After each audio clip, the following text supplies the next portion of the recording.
Good afternoon, everyone. Gabe Velazquez here with you, transparenttrading-solutions.com. Welcome, everybody. First, let me apologize for some of the background noise that you're probably going to hear. So I live in Huntington Beach, California, and this weekend we're having an air show. So, you can, there's going to be some fighter jets flying over my house. So if you see this, if you hear some sonic boom or whatever, you'll know what that's about. So in any event, welcome everybody. I hope you guys had a great week. Yeah, I mean, we essentially have been range trade. We're finally, unfortunately, we had some volatility spreads, and we were coming in with some puts. They finally picked up today, and also we bought some Apple puts, which are picking up nicely into the close as well. So on balance, we had actually a really good month and a week ending the week here. We did also pick up, just to kind of give you an idea of what we're doing here at TTS. I did an event yesterday. I'll talk about that a little bit. We did pick up some TSM. I think I've been mentioning that. We actually got filled on that on the open, and in fact, I think we're doing okay with that as well. We were actually up a lot more, clearly, but yeah, we got in at 68.34, I believe, right? So in any event, that, and then we're also along the XLE, which we're up on that. What else are we in? TLT, we're still a little bit underwater on that, and so all in all, that's where we're at right now. Let's get into the market. So essentially, let's pull up the charts, everybody. If you guys pull up your S&P, we have essentially been, I talked about this yesterday, until really in the last, I would say, half hour, we have been in a range, right? And we just kind of are now finally, at the end of the day today, finally breaking below the range, right? So the range has been essentially 37.30. You saw, and then we came down, touched that last couple days ago and rallied, and now we're right back on, and we're just now breaching that low, that recent low here from what was that low there? 36.13. So we are about 9 points below that. So in a nutshell, that's really been the trading for the last week or so. If you've been watching the media, you would think the market had crashed, right?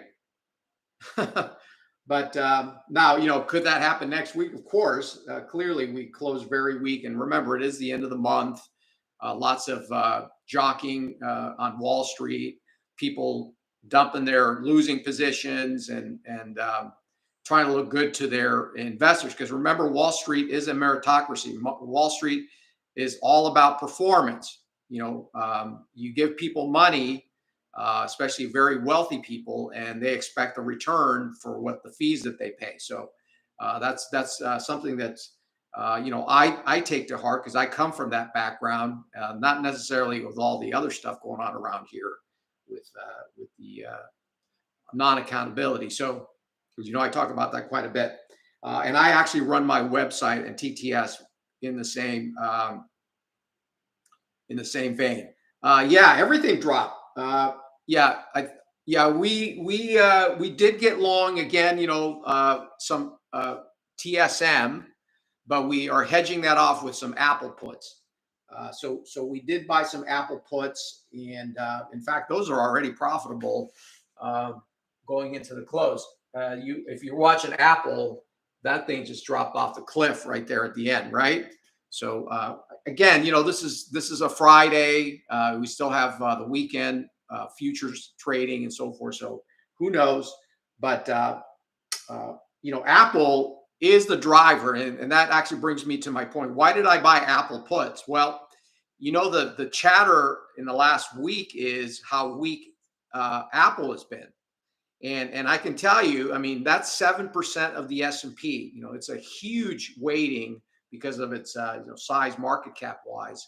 And so that is going to be a driver. And I don't foresee uh, us having any kind of meaningful rally of any kind unless Apple starts, gaining its footing. My target, if you recall, Apple hit 129 back in the June lows, and I believe we're probably going to get there next week. That's my target on the Apple puts.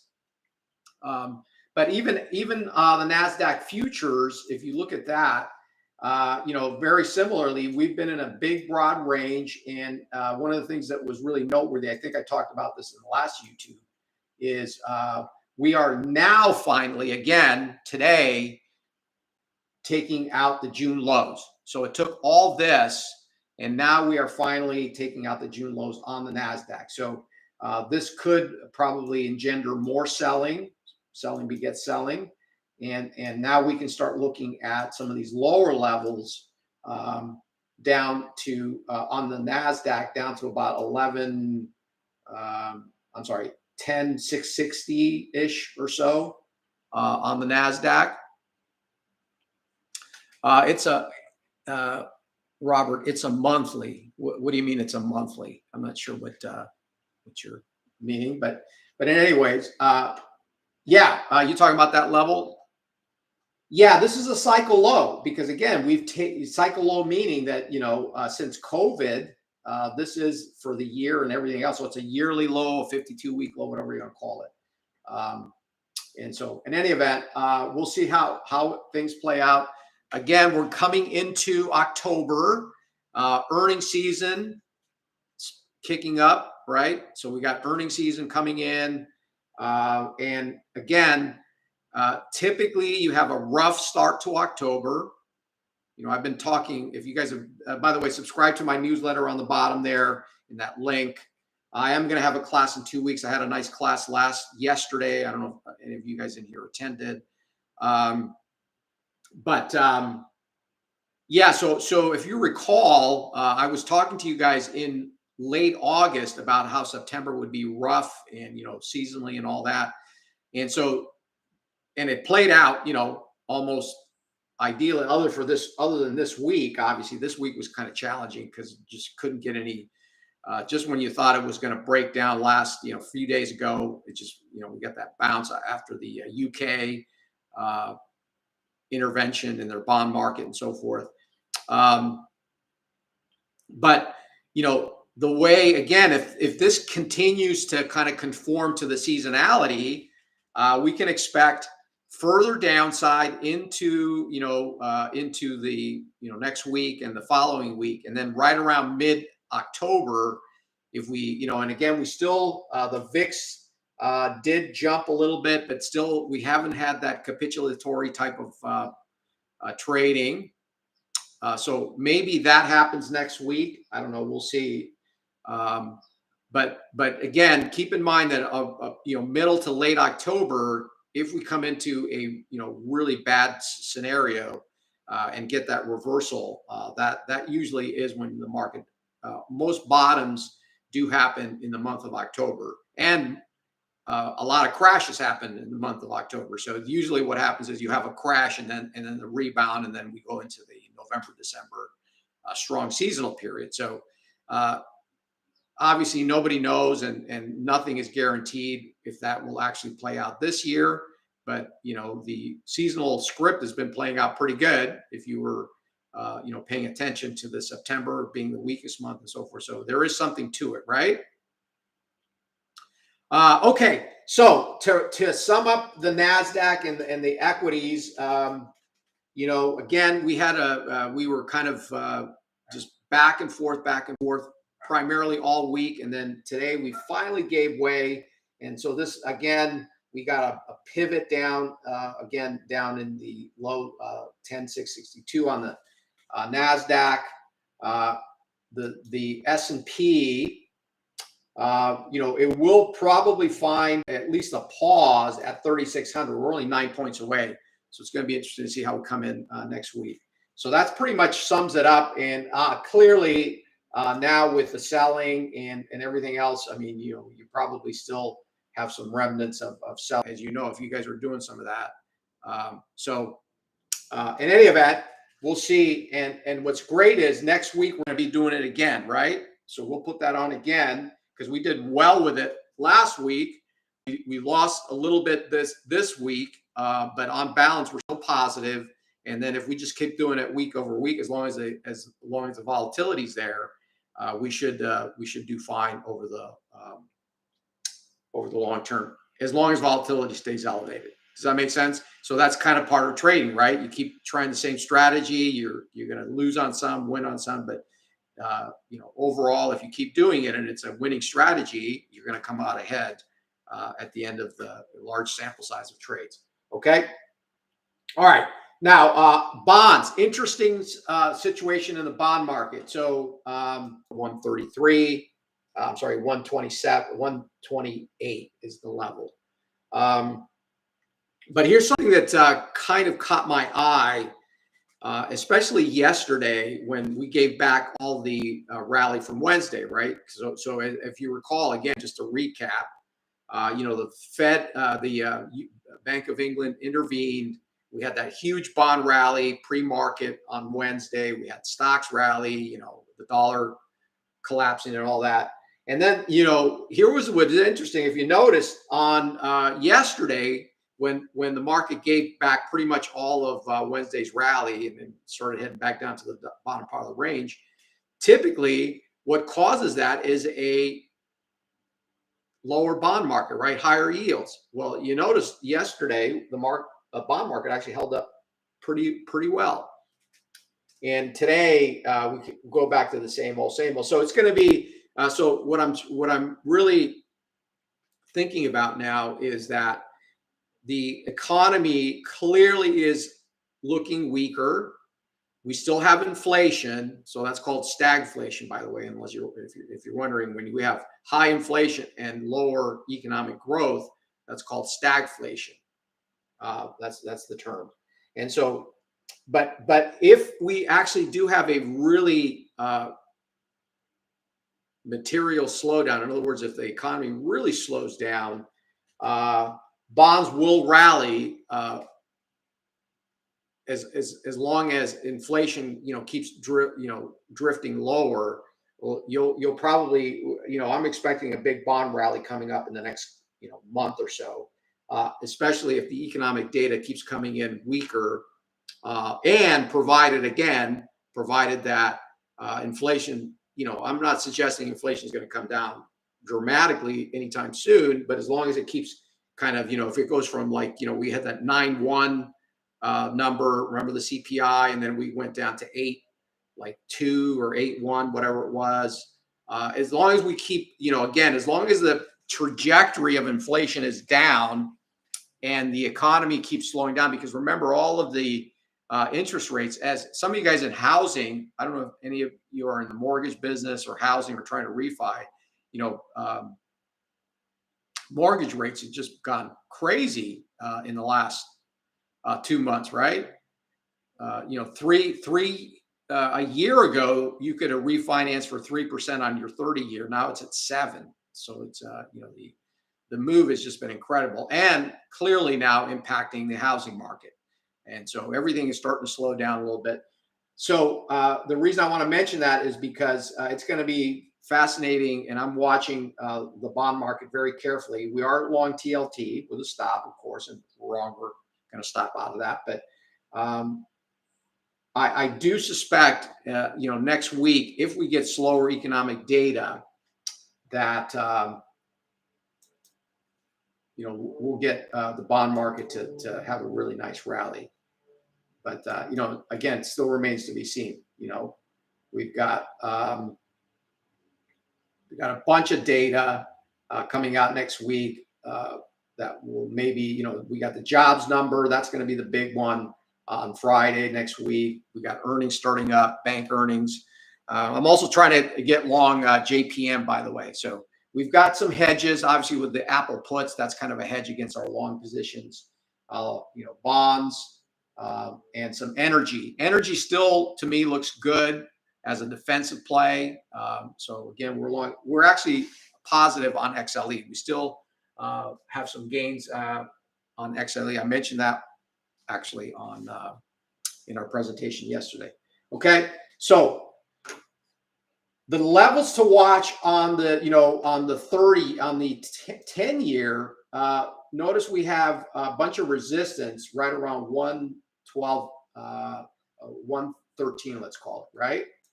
And you'll notice it's very clear-cut resistance. In fact, we bumped up there after the Bank of England fell back, touched it again last night, and then fell back again today. So we still have to get past this 120, 113 on the 10-year, and then also the 2-year, which I mentioned in the last presentation, is also coming back, but it's still way off of the lows. That if you look at the 2-year, we had a low of 102.11. So we'll have to see if we can break above 103 on the 2-year. If you guys haven't traded the 2-year, that's a $2,000 per point. That's another interesting futures contract that really, prior to what's happened in the last year, was so kind of quiet that nobody even looked at it. But now that thing is swinging just as much as the 30-year, and it is moves pretty good. If you haven't traded that, it's 62.25 every. So you see how it goes from 102.19 to 102.20.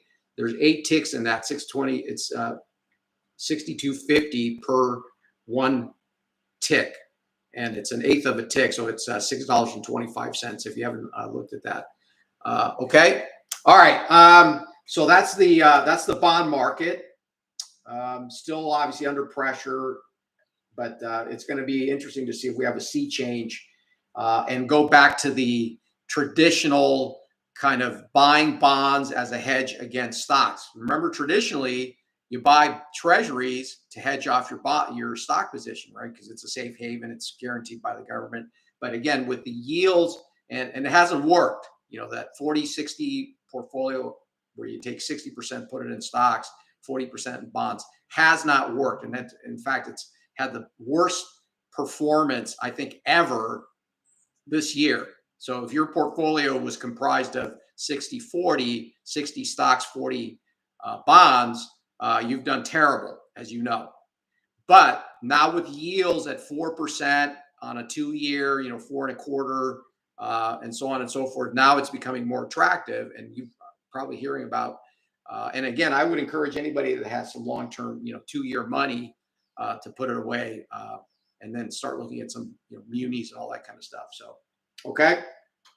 All right. Now the dollar did come off pretty nicely. I don't know if you guys recall, if you haven't, go look at my YouTube on Tuesday. I gave you a level 114.72. Actually, go back a couple of sessions. Monthly level 114.72 to 116 on the dollar index, the DXY. We hit right on the button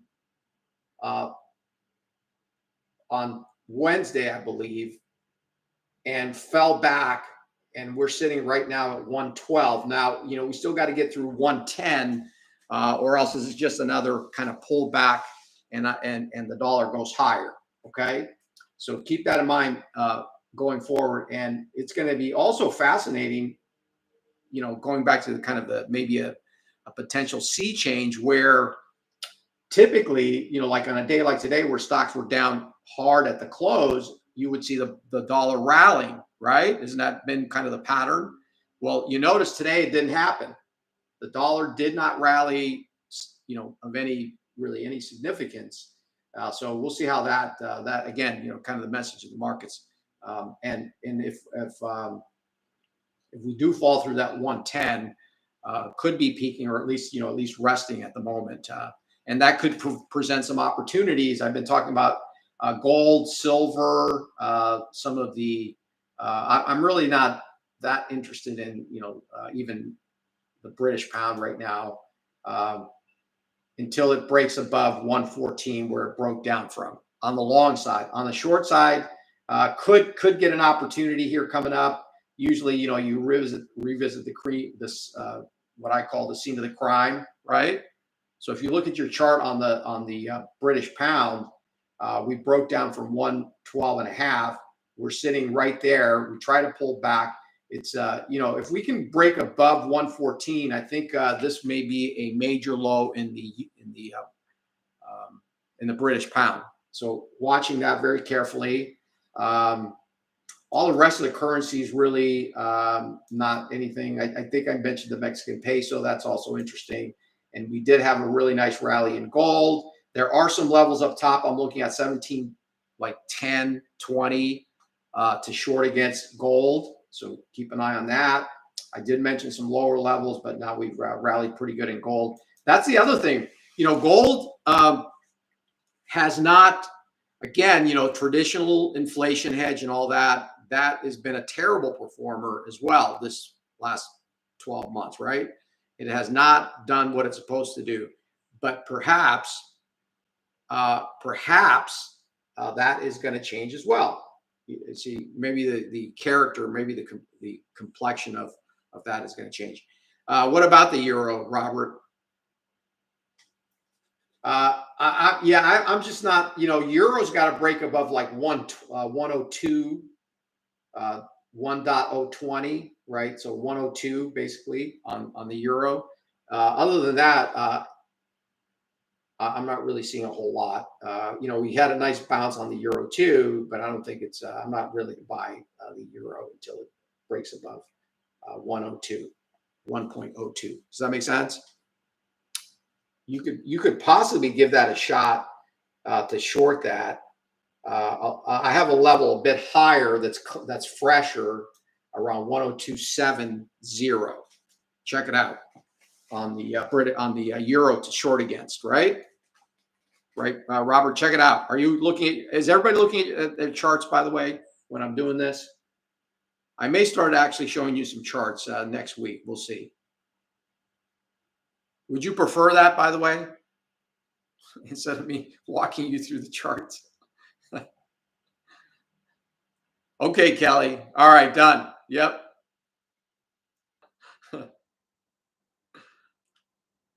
Right, Michael? Right. I mean, if you're paying the membership and I'm giving you guys all kinds of free levels, then what's the point, right? I'll be out of business soon. Anyways, so, and by the way, do you think I'm doing this for my health? I'm a business person, yeah? Okay, all right. You get the point. Yeah, and right? I mean, so in any event, yeah, maybe you got to become a member to get the charts, huh? Jim? I'm just kidding with you. 3 level on oil. We kind of came up a little bit shy. In fact, we had a trade out on oil, and it just came up a little bit shy and pulled back. I don't know if you're looking at that. Right around the 83. I can give you that now. 83.30 to 84.12 on oil. But we came up a little bit shy and then pulled back. So I don't know if that's going to be valid anymore. That's why we have our messaging service if it changes. And in other words, if it's still fresh, it's not that fresh anymore. Okay. And obviously, the 76.44 level held pretty nicely. So we'll see what happens there. Nat gas, Nat gas this is really going to be a nice setup. I'm going to put this setup out for my members, by the way. Another kind of breakout volatility in the options in UNG. If you take a look at the box. Look at how symmetrical the nat gas is right now. 7 to about 660. It's pretty symmetrical kind of range, right? Which implies that we're going to break out of that. And so, I mean, this is where you could wait for the breakout and then buy the pullback or whatever. Or this is where options really come in, where you can look at some volatility plays, expecting some type of a breakout. So So that's one thing I'm looking at for my members, and I'll probably put that out next week. Okay. Uh, and again, this is, I think what's happening is, on oil, we got OPEC next week, and we also still kind of, I think we're just, because we haven't really had any kind of news out of Europe, Russia and all that. That's really what's driving the price of nat gas. And so we'll have to see what happens there. Lastly, and then I'm going to get out of here. Yep.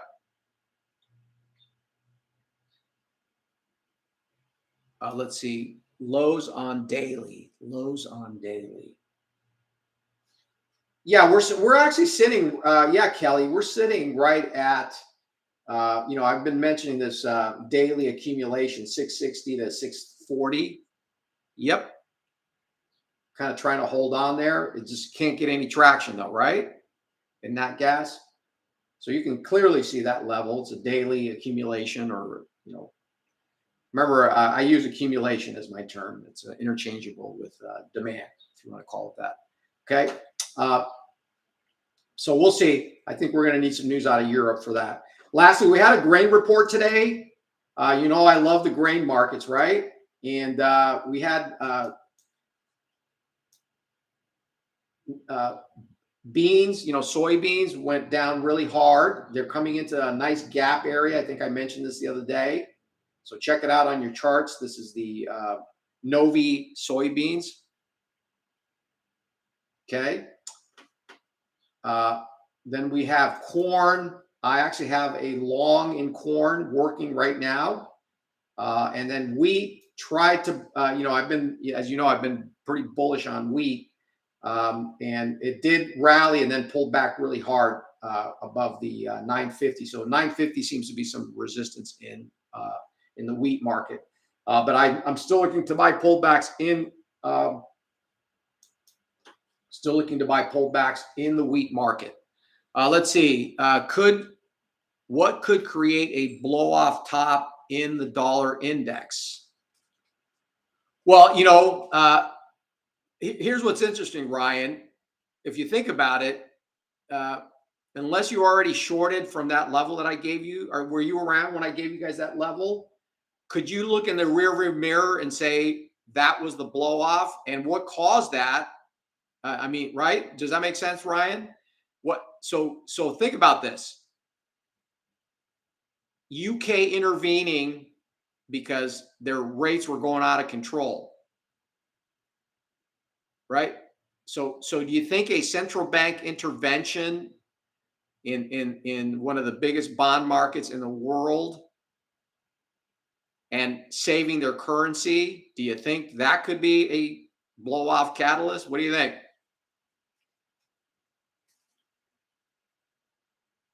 Right?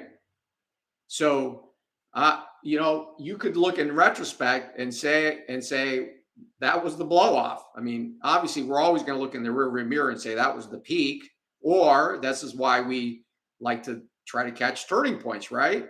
Most people can't do that or are afraid to do that or whatever, right? And remember, I mentioned that again the other day on the British pound. That looks like a blow off to me, right? Everybody kind of threw in the towel on the when it made a new low. So all that kind of converging could be there. Obviously, too early to say, right? Too early, but could be. Could be. You could have been witness to the blow off top of the dollar. So it remains to be seen, but that could be the situation, right? All right, everybody. I'm going to get out of here. I hope that was helpful.